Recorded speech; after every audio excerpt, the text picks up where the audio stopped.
Control, control, Uday. Welcome back to train your brain now. I am very sure ये movie आप सबने देखी होगी।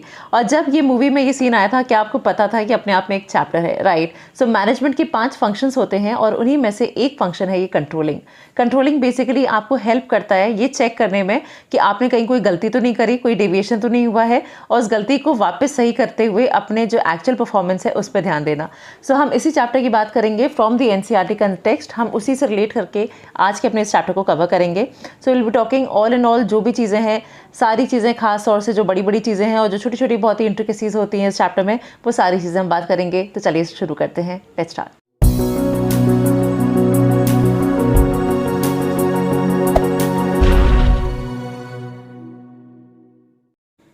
तो चलिए स्टार्ट करते हैं। आज हम सबसे पहले बात करने वाले हैं मीनिंग ऑफ कंट्रोलिंग से। कंट्रोलिंग चैप्टर में आपको हमेशा, जब भी आप किसी चीज़ की पढ़ाई कर रहे हैं, आपको मीनिंग से समझना शुरू करना है, बिकॉज मीनिंग और डेफिनेशन में एक छोटा सा फर्क है। डेफिनेशन मतलब as per somebody who has said, and meaning is जो भी आपने समझा, ठीक है? तो यहाँ पे मीनिंग में आप देखो हमारे पास 4-5 पैराग्राफ्स हैं, तो इसमें कुछ पॉइंट्स ऐसे हैं जो कि बोर्ड के पर्सपेक्टिव से भी इंपॉर्टेंट है। मैं आपके लिए हाईलाइट कर दूंगी जो चीज़ें इंपॉर्टेंट हैं। तो जब भी आप अपनी एनसीईआरटी से पढ़ने वाले हैं, मेक श्योर कि आप इन चीज़ों को जरूर अंडरलाइन कर लें, right?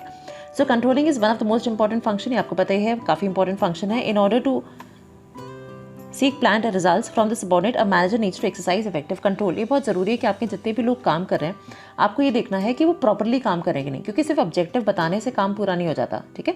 Nobody is a robot कि आपने जो बोला वो वैसा वैसा काम करके रख देगा, because we are human beings. We try to make sure कि हम कहीं ना कहीं थोड़ा सा रेस्ट कर लें, और कुछ ना कुछ तो भाई गलती हो ही जाती है। To err is human, we all know.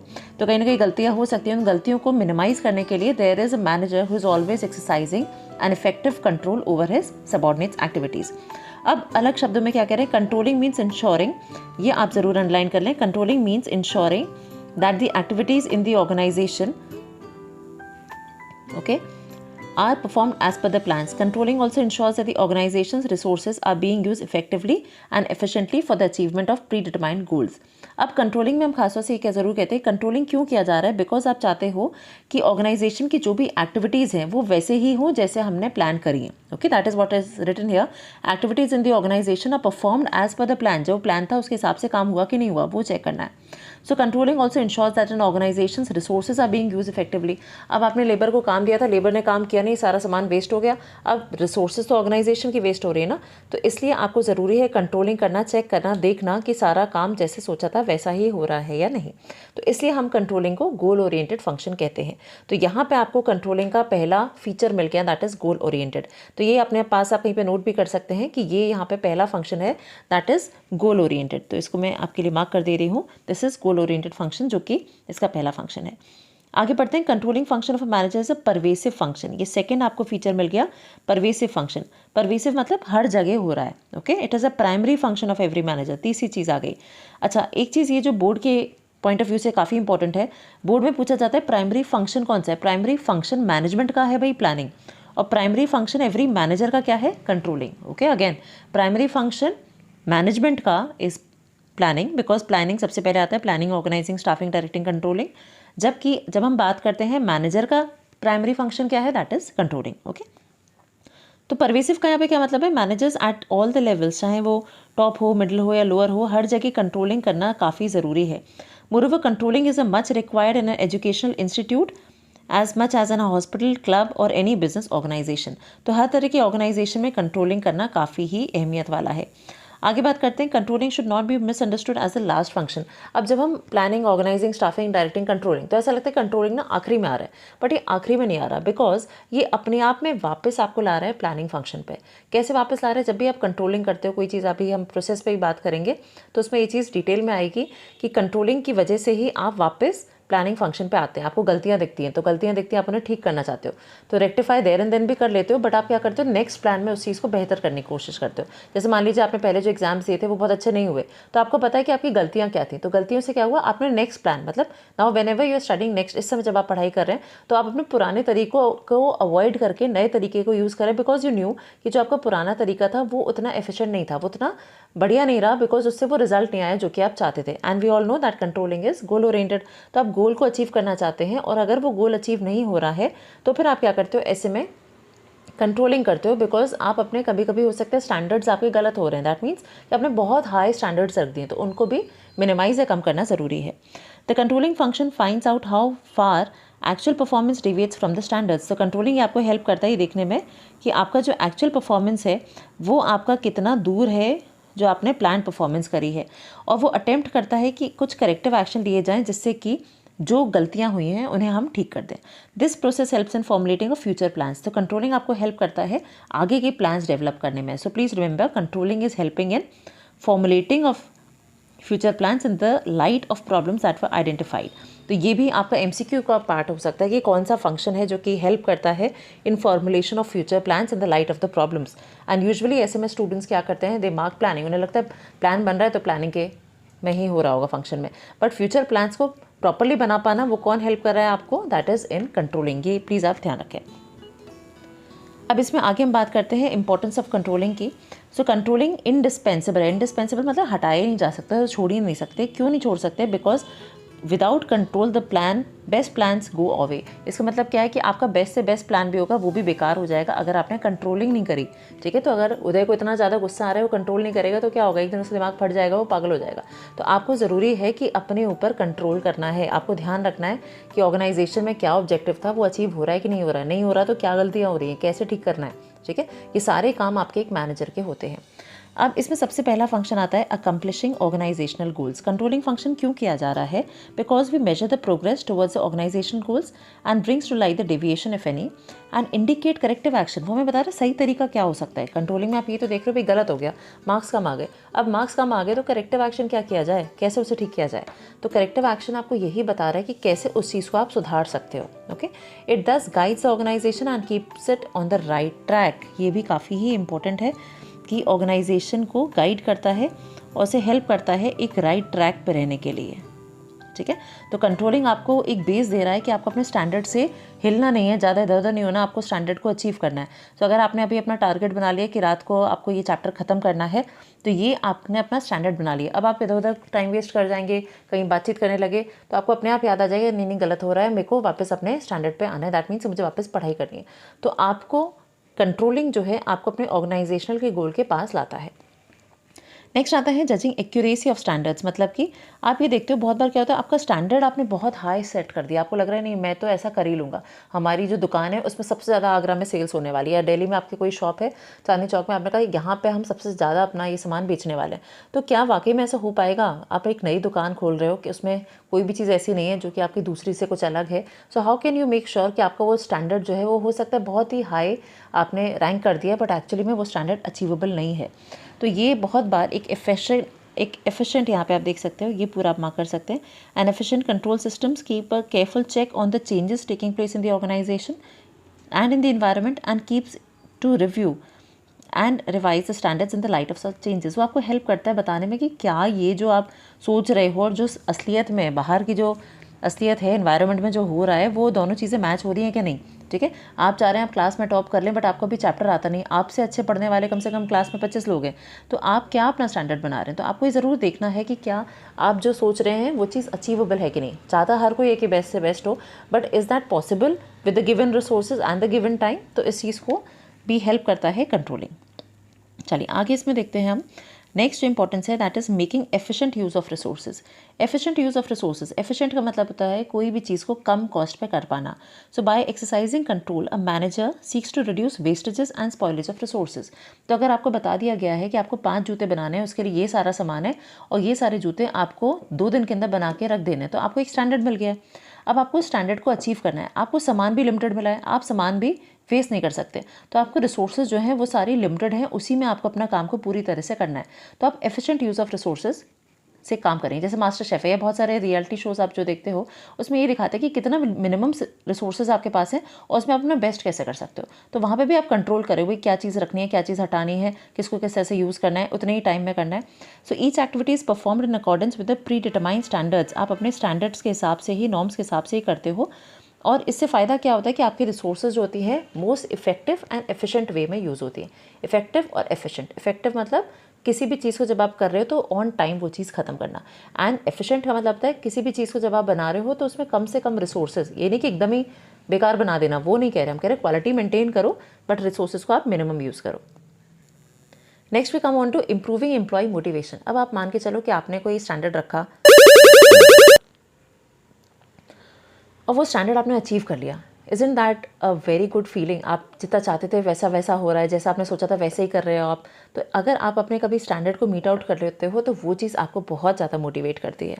तो a good control system ensures that employees know well in advance what they are expected to do and what are the standards of performance. तो जब आपको पता होता है कि आपको क्या करना है, मान लीजिए किसी पर्सन को पता है कि उसे आईएएस बनना है, ओके, या उसे सीए करना है, तो अगर उसे सीए बनना है तो अपने सीए की पढ़ाई, उसको सारी चीज़ें क्लियर हैं, तो वो उसी के हिसाब से चल रहा है और जैसे जैसे उसके वो सारे स्टेजेस क्लियर होते जाएंगे ही विल बी मोटिवेटेड। इसी तरह से कंपनी में हो रहा है, इसी तरह से फैक्ट्रीज़ में होता है। जब एम्प्लॉय काम कर रहा है, उसको जो भी स्टैंडर्ड दिया गया है वो स्टैंडर्ड को फुलफिल कर पाता है तो वो इंटरनली बड़ा मोटिवेट होता जाता है। उसे बहुत अच्छा लगता है कि यार मैंने जैसा सोचा था मैं वैसा कर पा रहा हूँ, जितना काम मुझे मिला था मैंने किया, तो वो अपनी परफॉर्मेंस पे खुश होता है। Next is ensuring order and discipline.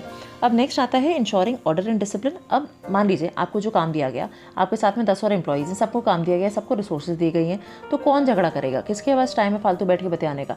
तो ये सारी चीज़ें खत्म हो जाएंगी बिकॉज आपके पास कंट्रोलिंग की वजह से क्या हो रहा है, there is an atmosphere of order and discipline. तो डिसऑनेस्ट बिहेवियर, ये सारी चीज़ें जो हैं वो खत्म हो जाती हैं बिकॉज आप पे एक चेक भी रखा जा रहा है। बहुत जगह तो सीसीटीवी वगैरह लगा के ऑर्गेनाइजेशन में एम्प्लॉइज़ को चेक किया जाता है कि वो कुछ गलत तो नहीं कर रहे, टाइमली काम कर रहे हैं कि नहीं, और एक डर भी बना रहता है उन्हें कि भाई हम कुछ गलत ना कर जाएं, हम टाइमली काम करें बिकॉज हमें कोई मॉनिटर कर रहा है।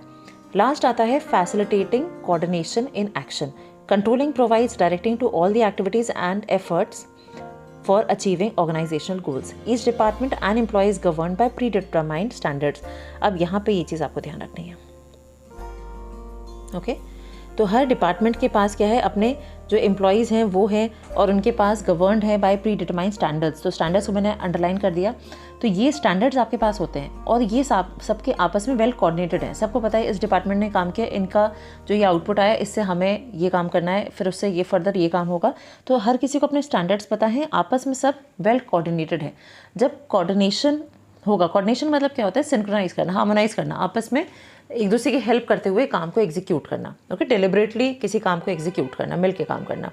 तो आपका जो कोऑर्डिनेशन है वो भी फुल स्विंग में आ जाता है बिकॉज ऑफ कंट्रोलिंग, क्योंकि आप हर चीज़ पे चेक रख रहे हो, ये सही हुआ कि नहीं, 2 लोगों से बोला था मिलके काम करना, उन्हें प्रॉपर्ली काम हो रहा है कि नहीं, उस पर भी आप चेक कर रहे हैं। सो व्हेन यू चेकिंग एवरीथिंग, तो आपका ऑर्गेनाइजेशन का गोल बाय डिफॉल्ट अकम्प्लिश होगा ही, ओके?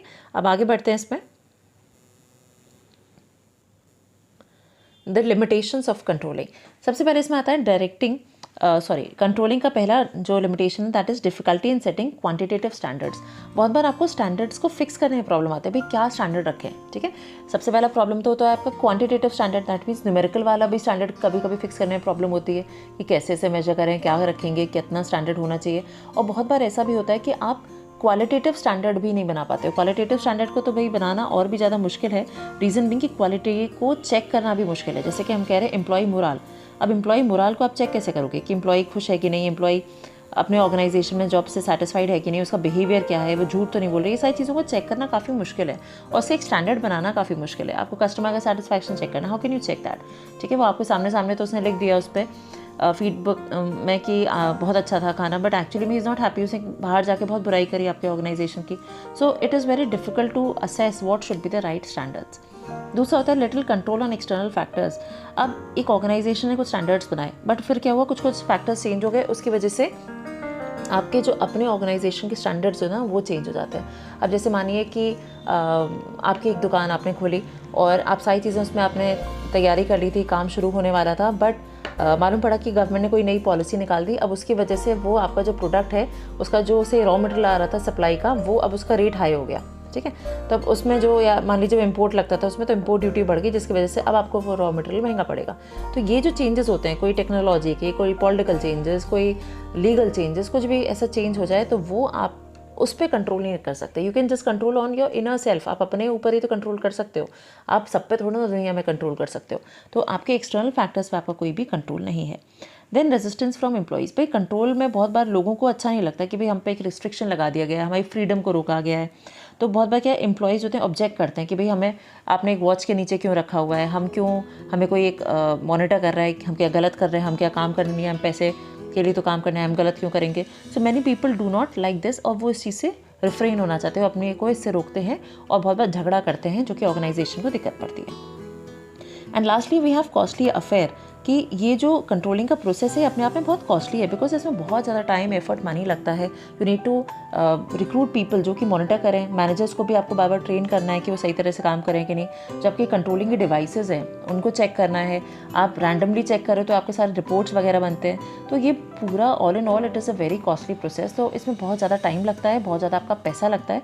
तो ऑर्गेनाइजेशन, एक नया ऑर्गेनाइजेशन को तो भाई ये सब अफोर्ड करने में बहुत ज़्यादा टाइम लगता है, बिकॉज इनिशियली उन्हें ये सारी कॉस्ट इनकर करी, अब ये कॉस्ट सारी रिवाइव होकर प्रॉफिट में कब चेंज होगी इसका कोई आइडिया नहीं होता किसी को, राइट।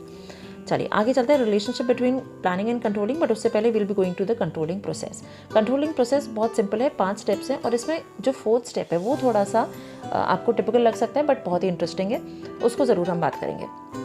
तो सबसे पहले आता है setting performance standards, next is measurement of actual performance, third is comparison of actual performance with the standard, next analysing deviation and taking corrective action. देखो सबसे पहला आया सेटिंग परफॉर्मेंस स्टैंडर्ड। अब कोई भी काम आपको करना है, आप काम करना चाहते हो तो पहले आप एक स्टैंडर्ड बनाओगे कि हाँ मुझे ये काम ऐसे ऐसे करना है, ओके। अनलेस अनटिल आपको कोई ऑब्जेक्टिव नहीं, कोई स्टैंडर्ड ही नहीं है, तो आप करोगे क्या, किससे मेजर करोगे कि आपने वो काम किया नहीं किया। तो आप सबसे पहले एक स्टैंडर्ड बनाते हो कि भाई मुझे यहाँ से यहाँ जाना है, ठीक है। So that is your standard. मान लीजिए आपने आगरा से दिल्ली जाना है, सो ये आपने अपना एक स्टैंडर्ड बनाया कि आपको 5 घंटे के अंदर आगरा से दिल्ली पहुँचना है, और वो आपने अपना एक स्टैंडर्ड बना दिया। सो स्टैंडर्ड्स क्या होते हैं, एक बेंचमार्क होते हैं। अब आपको आगरा से दिल्ली इस माहौल में, जो आजकल का माहौल है, उसमें आपको पहुंचना है, आपका पता नहीं ट्रैफिक होगा, ये सब, इन सारी चीज़ों को मैनेज करते हुए आपने 5 घंटे का टाइम दिया। तो ये आपका 5 आवर्स जो है that is your standard. Now you have to fulfil that standard. अब स्टैंडर्ड क्या होते हैं, ये भी आपके बेंचमार्क होते हैं, और ये आपकी परफॉर्मेंस को गाइड कर रहे हैं। अगर आपने सोचा कि अभी जाना है आपको, से अभी इस समय बज रहे हैं 8 बज रहे हैं, तो 8 बजे अगर आप जाओगे, तो अब आप अभी के 8 बजे से आप टाइम अपना स्टार्ट कर रहे हो,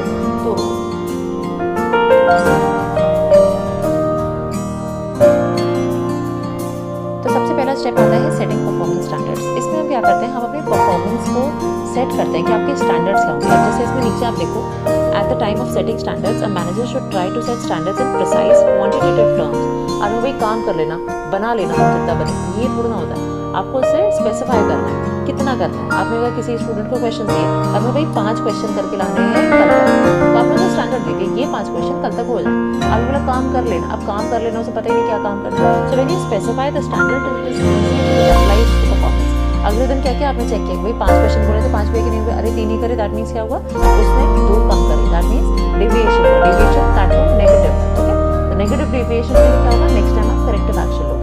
करेक्टिव एक्शन कैसे लोगे, कि आप उसे पहले चेक करोगे कि ऐसा क्यों हुआ, उसने या तो काम नहीं किया, उसे दिक्कत आ रही हो, समझ नहीं पाया कोई चीज़ को, ये सारी चीज़ें आपको एनालाइज डेविएशन में करते हैं। तो करेक्टिव एक्शन क्या होगा, हो सकता है आप उसे टाइम थोड़ा सा ज़्यादा दे दोगे, या फिर जो आपने उसे टाइम स्लॉट दिया है, जो क्वेश्चंस दिए हैं वो आप थोड़े से इजी वाले कर दो, हो सकता है is not able to do them, तो ये इस तरह से आप कर सकते हैं।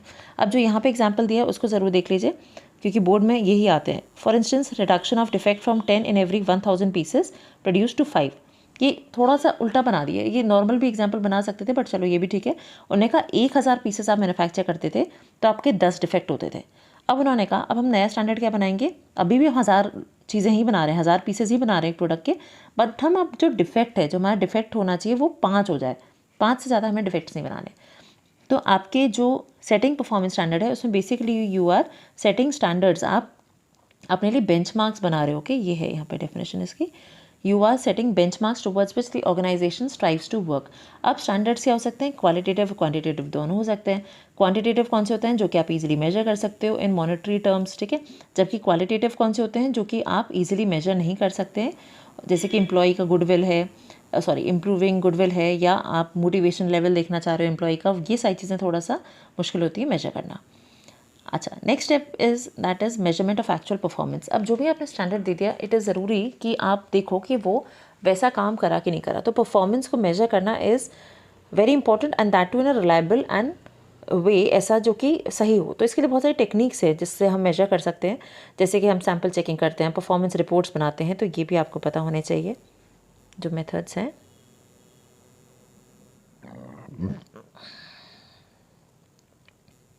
फिर it is generally believe that measurement should be done after the task is completed. बहुत बार ये अगेन बोर्ड के हिसाब से इंपॉर्टेंट है आपको कि क्या हम जो चेकिंग करते हैं वो क्या हमेशा आखिरी में करनी चाहिए या बीच बीच में भी करनी चाहिए। अब जैसे आप आजकल एग्जाम्स दे रहे हैं तो ऐसा नहीं है कि आप एकदम एग्जाम जब खत्म हो जाता है, आपका 10 मिनट बचे हैं, तब आप रिवाइज करते हैं कि हाँ कहाँ पे क्या गलत हुआ। बीच बीच में जब कोई आप आगे का क्वेश्चन करें तभी आपको पीछे का कुछ याद आता है, अच्छा यहाँ पे ये सही नहीं लिखा था, उसे ठीक कर देता हूँ। तो आपका दिमाग जो है वो बीच बीच में चेक भी कर रहा है, या थोड़ा सा आपने लिखा फिर आप चेक करते अच्छा यहाँ ये सब ठीक था, तो आप बीच बीच में उसे रिवाइज कर रहे हो। उससे क्या होता है, आपको मालूम पड़ जाता है कहाँ पे आपकी गलती है और आप उसे ठीक कर लेते हैं, सुधार लेते हैं। The next step that we do is that is the measurement of actual performance. ये हमने कर लिया है। मेजरमेंट के बाद हमें करना है comparison. We are comparing the actual with the standard. Comparison से क्या होता है, आपके पास एक रिजल्ट निकल के आ जाता है कि जैसा आप चाह रहे थे वैसा ही काम हुआ है या नहीं हुआ है। अगर इन केस नहीं हुआ है then we come on to the next step that is analysing deviation. Analysing deviation का मतलब ये होता है कि आप डेविएशन देखते हो भाई कितनी जो आपने स्टैंडर्ड रखा था उससे कितना अलग जा रहा है, ठीक है। तो यहाँ पे आप देखो हर चीज़ को नहीं कंट्रोल कर सकते कि भाई आपकी हर चीज़ में गलतियाँ आ रही हैं, हर चीज़ में थोड़ा थोड़ा चेंज आ रहा है, तो सारी चीज़ों को वैसे देखना चाहिए। बट इतना टाइम ना मैनेजमेंट पे है, ना ऑर्गेनाइजेशन पे है, ना एम्प्लॉयज़ पे है, ना मैनेजर्स के पास है। प्लस यू हैव कॉम्पिटिशन, आपको एक डायनेमिक इन्वायरमेंट में सर्वाइव करना है। So you can't just go on कि हम हर चीज़ का जो डेविएशन है, छोटी छोटी माइनर डेविएशन उनको भी चेक करें। So what we do is we go for the critical point control. Okay, so critical point control आप यहाँ पे देख सकते हैं। It is neither economical nor easy to keep a check on each and everything in the organisation. अब ये line आ जाए, पूछ लें कौन सा कंसेप्ट है, तो this is critical point control. Okay, control should therefore focus on की रिजल्ट एरियाज जो आपके ऑर्गेनाइजेशन के लिए क्रिटिकल है, मतलब बहुत इंपॉर्टेंट है, बहुत आपके ऑर्गेनाइजेशन सक्सेस होगा नहीं होगा वो इसी पर डिपेंडेंट है, ठीक है। These KRAs are set as the critical points. If anything goes wrong at the critical point the organisation suffers. अब जैसे मान लीजिए कि आप अपने मेन सब्जेक्ट्स जो आपके अकाउंट्स को BS, इसमें अगर आपके मार्क्स गड़बड़ हो जाते हैं तो यहाँ पे आपको बहुत ज़्यादा असर पड़ता है। और जो आपके माइनर पेपर्स हैं उसमें अगर आपके थोड़े कम आ जाते हैं तो थोड़ा चल जाता है, बिकॉज वो आपके मेजरली आप उस सब्जेक्ट को अपना टारगेट लेके नहीं चल रहे हो। तो इसी तरह से अगर कोई चीज़ आपके क्रिटिकल पॉइंट पर गलत होती है तो पूरा ऑर्गेनाइजेशन जो होता है सफ़र करता है। जैसे यहाँ पे एग्जांपल दिया कि in a manufacturing organisation an increase in 5% in the labor cost may be more troublesome than 15% increase in postal charges। अब देखो जनरल आप देखोगे तो 15% आपको ज़्यादा लगेगा कि भाई 15% इंक्रीज़ हो रहा है, ये ज़्यादा ट्रबलसम है, बट उसका परसेंटेज में एक्चुअल वैल्यू क्या आती है वो काफ़ी कम है एज़ कम्पेयर टू लेबर। आपके ऑर्गेनाइजेशन में लेबर का होना काफ़ी ज़रूरी है। रॉ मटेरियल पे काम कौन करेगा, लेबर ही तो करेगा। लेबर ने अगर कॉस्ट बढ़ा दी और लेबर आपका मेजर चंक होगा, अगर उस पूरे की कॉस्ट काफ़ी बढ़ गई तो ओवरऑल तो पैसा बहुत ज़्यादा जाएगा as compare to postal charges. Postal charges कितने मिनिमम बढ़े होंगे, तो यहाँ पे आपको देखना है ऑर्गेनाइजेशन के लिए क्रिटिकल क्या है। Next we come on to management by exception. ये कहता है इसका अगेन, हाँ ये काफ़ी इंपॉर्टेंट है, इसका एक और नाम है control by exception. Control by exception भी बोलते हैं, ठीक है। तो it is important principle of management. ये देखिए प्रिंसिपल ऑफ मैनेजमेंट इसे बोला गया, ये हेनरी फॉल ने नहीं दी है ना ही टेलर ने दी है। It is an important principle of management control. Management control की प्रिंसिपल है, प्रिंसिपल ऑफ साइंटिफिक मैनेजमेंट नहीं है, please be careful. Okay, it is an principle of management control which is based on the belief that an attempt to control everything results in controlling nothing. कि अगर आप हर चीज़ को control करने की कोशिश करेंगे तो कुछ भी कंट्रोल नहीं कर पाएंगे कि ये भी देख लो, ये भी देख लो, वो भी देख लो, वो भी देख लो, सारी चीज़ें कहाँ तक कंट्रोल हो सकती हैं। तो कुछ ना कुछ कहीं ना कहीं रह ही जाता है बनी, तो कहीं ना कहीं कुछ ना कुछ गलत हो ही सकता है। तो this again you have to make sure कि मैनेजमेंट बाय एक्सेप्शन में आप ये बताओगे कि हर चीज़ को हम कंट्रोल नहीं कर सकते। तो ऐसे में हम क्या करते हैं, जो हमारे मेजर डेविएशंस हैं, ओके, जो आपके सिग्निफिकेंट डेविएशंस हैं, जो कि एक बियॉन्ड आपने जो लिमिट सेट करी है उससे ऊपर जाता है या नीचे जाता है, तो आप उस चीज़ पे ध्यान दोगे, तब आप मैनेजमेंट को बताते हो, राइट। जैसे आपके एग्जाम में मार्क्स कम आते हैं, बहुत ही कम आ गए, एकदम ही फेल हो गए, कुछ चीटिंग हो गई, तब आपको लगता है यार एक बार घर पे बता दो कहीं फ़ोन ना आ जाए। So that what you are doing, you are telling your management.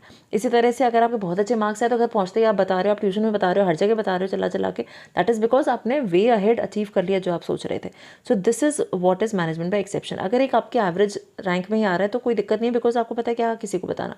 But when those things go beyond your limit, ठीक है, ऊपर जाए या नीचे जाए, ऑर्गेनाइजेशन मान लीजिए जो आपने सोचा था, जैसे यहाँ पे उसने एग्जांपल दिया है, यहाँ पे एग्जांपल है, however in case of major deviation from the standard the matter has to report to immediate action. आपने डेविएशन रखा था कि 2% होना चाहिए, अब 2% की जगह अगर 5% हो गया तो आप सीधा मैनेजमेंट को उस चीज़ के बारे में इन्फॉर्म करते हो। चलिए, अब इसके बाद इसमें आगे आप देखोगे लास्ट स्टेप आता है टेकिंग करेक्टिव एक्शन। ये काफ़ी इंपॉर्टेंट है और बहुत बार बच्चे इसे भूल जाते हैं। The final step in the controlling process is taking corrective action. No corrective action is required, very important, ये भी बोर्ड क्वेश्चन है।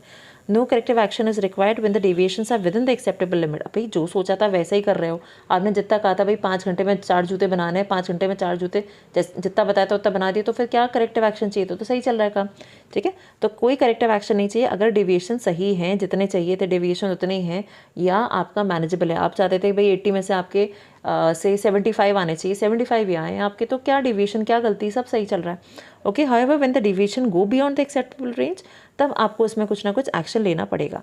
जैसे कि यहाँ पे उन्होंने आपको एक्शन बताया, corrective action might involve training of employees. ये भी एग्जाम में पूछा जाता है कि भाई करेक्टिव एक्शन क्या लें, ये तो मालूम पड़ गया कि करेक्टिव एक्शन लेना है, बट लेना क्या है वो कैसे मालूम पड़ेगा, तो वो आप बताते हो। Corrective action can be training of employees. और यहाँ पे आप नीचे देख सकते हो आपको, ओ सॉरी यहाँ पे ऊपर है इसमें, so we have a full box जो कि आपको बताता है कि कंट्रोलिंग के हिसाब से आप करेक्टिव एक्शन क्या ले सकते हैं। तो करेक्टिव एक्शन कैन बी कि जैसे आपने कुछ प्रोडक्ट्स बनाए हैं तो उसकी, आई गेस इसमें नहीं है तो मैं आपको जनरल बता देती हूँ। तो जो करेक्टिव एक्शन आप लेते हो दैट कैन बी कि जो भी आपका मटेरियल है उसको नया मटेरियल ख़रीदना, अगर कोई डिफेक्टिव मटेरियल है तो उसे हटाना, कोई ख़राब मशीन है तो उसको चेंज करना, तो इस तरह से आप करेक्टिव एक्शंस को लेते हो। आपके स्टैंडर्ड्स जो हैं वो गलत हो रहे हैं तो उनको ठीक करना। अब चलिए वापस आते हैं हम, जो हमारा एक टॉपिक रह गया था that is planning and controlling का relationship. This is again very important from the board perspective, और अभी बीच में ये कम आया था तो इसलिए ज़रूरी है कि आप इसे अच्छी तरह से पढ़ लें, बिकॉज इस बार ये आने के इसके पूरे चांसेस हैं। So planning and controlling are inseparable twins. भाई इनसेपरेबल ट्विंस मतलब ये एक के साथ ही रहेंगे, एक दूसरे से दूर नहीं हो सकते, जुदा नहीं हो सकते। प्लानिंग होगा तो कंट्रोलिंग होगा, कंट्रोलिंग होता है प्लानिंग भी होगा। A system of control presupposes the existence of standards. ये आपको पता है कंट्रोल अगर करना है, हमने शुरू में ही बात करी थी, तो स्टैंडर्ड होना चाहिए, कोई बेस होना चाहिए जिससे आप उसे कंपेयर करोगे, okay. Once a plan becomes operational, controlling is necessary to monitor the progress. अब अगर आपने कोई प्लान बनाया है तो ज़रूरी है कि आप कंट्रोलिंग करो, ये चेक करने के लिए ना कि जैसा सोचा था वैसे ही हो रहा है कि नहीं है काम, ठीक है। तो planning becomes without controlling is meaningless. ये हम कह देते हैं प्लानिंग जो है वो मीनिंगलेस है। भाई प्लान करते जा रहे हो, बैठे बैठे सोच रहे हैं ये करेंगे, ऐसा होगा वैसा होगा वैसा होगा, कर कुछ नहीं रहे, सो दैट इज़ यूजलेस। तो वही हम यहाँ पे कह रहे हैं मीनिंगलेस है। Similarly controlling is blind without planning. आप कंट्रोलिंग करना चाह रहे हैं, आप पे कोई बेस ही नहीं है, आप उसे कंपेयर किससे करोगे कि कैसा किया परफॉर्मेंस, अच्छा था बुरा था, कुछ पता ही नहीं आपको। तो अगर आपने स्टैंडर्ड्स को पहले से सेट नहीं किया है तो आप कुछ भी कंट्रोल नहीं कर सकते। Planning is clearly pre requisite for controlling. अगर आपको कंट्रोलिंग प्री रिक्विसाइट मतलब ज़रूरी, पहले ही करना ज़रूरी है। अगर आपको कंट्रोलिंग करनी है तो एक प्लान बनाओ, ठीक है। कोई भी आप काम करते हो, जैसे पढ़ाई करने बैठे तो पहले प्लान बनाते हो। आपको कहीं बाहर जाना है, आप प्लान बना रहे हैं। आप अपना कुछ शॉपिंग करने भी जा रहे हैं तो again you are making a plan. आप कोई भी काम करते हो तो पहले से आप दिमाग में प्लान बना रहे हो। So what you are doing, आप आगे जो भी कंट्रोल करोगे तो उसके लिए प्लान आपके पास दिमाग में अभी से आ चुका है कि ये ऐसा ऐसा हो रहा है कि नहीं हो रहा है, यहाँ से जाना था इतनी देर में पहुँचना था, हो रहा है कि नहीं हो रहा है। तो that is what you are doing is controlling, okay. It is utter foolish to think that controlling could be accomplish without planning. Without planning there is no predetermined understanding of the desired performance. आपको पता ही नहीं करना क्या है। So planning seeks consistent, integrated and articulate programmes, while controlling seeks to compare events to confirm to plans. ये आ गया इंपॉर्टेंट बोर्ड क्वेश्चन कि कंट्रोलिंग जो होता है आपको हेल्प करता है कि आपके जो भी इवेंट हो रहे हैं वो वैसे ही हो रहे हैं जैसा प्लान किया था या नहीं, ओके।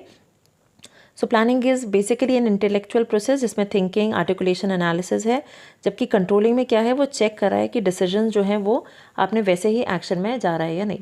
तो प्लानिंग को प्रिस्क्रिप्टिव कह रहे हैं। प्रिस्क्रिप्टिव मतलब बहुत सारी चीज़ें लिखी हुई हैं, बताई गई हैं। And controlling is evaluative, checking कि हाँ हुआ नहीं हुआ, डिविएशन आया कितना बड़ा, कम हुआ, कैसे ठीक करना है, ये सारा इवैल्यूएटिव हो गया। So planning is looking ahead, वैसे भी प्लानिंग आगे के लिए होता है। Controlling is looking back.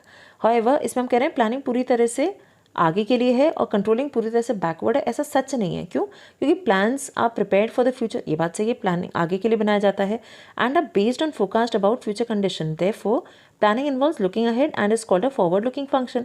On the contrary, controlling is like a postmortem of past activities to find out deviation from the standard.